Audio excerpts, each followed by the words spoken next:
현대약품, 왜 갑자기 탈모주로 불리기 시작했을까?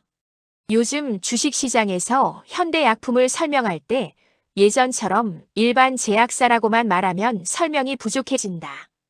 이 회사는 어느 순간부터 탈모 테마 안으로 자연스럽게 편입되었고 시장은 그 변화를 꽤 예민하게 반응하고 있다. 그 이유는 단순하다. 탈모는 이제 의학의 영역이면서 동시에 평생 관리가 필요한 소비 산업이 되었고 현대약품은 이 흐름 위에 정확히 올라타 있는 구조를 가지고 있기 때문이다. 탈모는 유행이 아니라 구조다. 탈모 시장을 이해하지 못하면 현대약품의 최근 움직임도 이해하기 어렵다. 탈모는 더 이상 중년 남성만의 문제가 아니다. 20대부터 시작되는 조기 탈모, 여성 탈모, 스트레스성 탈모까지 시장은 계속 넓어지고 있다. 중요한 건 이거다. 탈모는 완치 산업이 아니라 평생 관리 산업이라는 점이다. 한번 탈모 치료를 시작한 사람은 약을 끊기 어렵고 관리 제품 소비를 멈추지 않으며 가격보다 지속성을 선택한다. 이 구조는 제약사 입장에서 굉장히 매력적인 시장이다. 현대약품이 탈모주로 다시 조명받는 이유도 여기에 있다.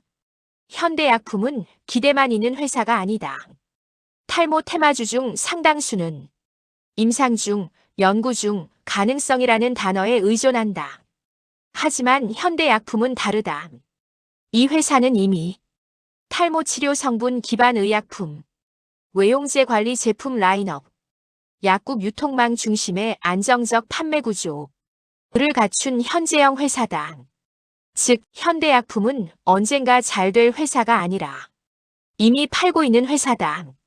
이 점이 시장에서 굉장히 중요하게 작용한다. 테마가 붙었을 때 가장 먼저 평가받는 것은 지금 매출로 연결될 수 있느냐인데 현대약품은 이 질문에 비교적 명확하게 답할 수 있는 쪽에 가깝다. 요즘 주가가 좋아진 진짜 이유. 최근 현대약품의 주가 움직임은 단순한 우연이 아니다. 시장은 이 회사를 이렇게 인식하기 시작했다. 탈모 산업 확대의 현실적인 수혜 기업.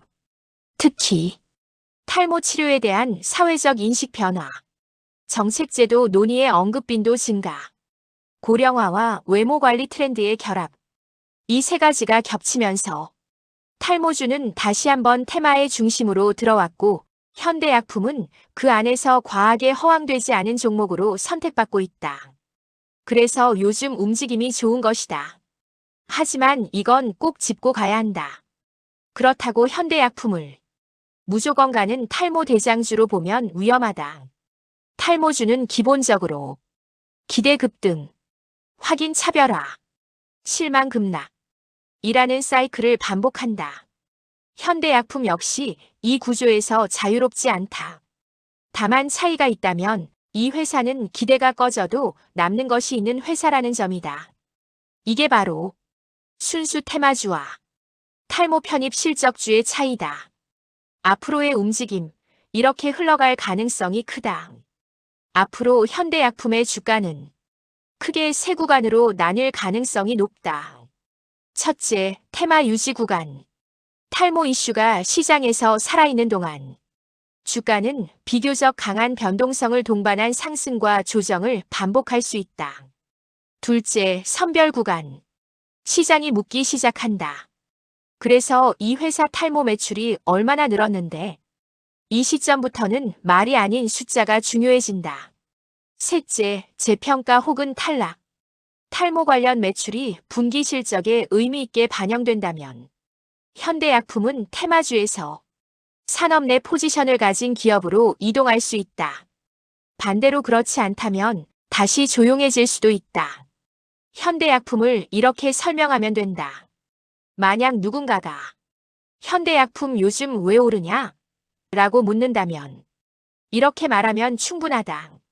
현대약품은 탈모라는 평생 관리 시장에서 이미 제품과 유통을 가진 제약사다. 그래서 요즘 탈모 테마가 살아나자 가장 현실적인 수혜주로 다시 평가받고 있다. 이 한 문장이면 설명은 끝이다. 마무리 현대약품은 느린 탈모주다. 현대약품은 단번에 몇 배 가는 화끈한 탈모주는 아니다. 대신 실체 없는 기대만으로 움직이지 않고 테마가 식어도 회사가 사라지지 않으며 시간이 갈수록 산업 안에서 자리 잡을 수 있는 종목이다. 그래서 이 회사는 단기 단타용 탈모주라기보다 탈모 산업을 믿는 투자자라면 흐름을 보며 접근할 수 있는 종목에 가깝다. 유튜브로 풀기에 아주 좋은 이야기다. 탈모는 유행이 아니라 구조고 현대약품은 그 구조 위에 서 있다.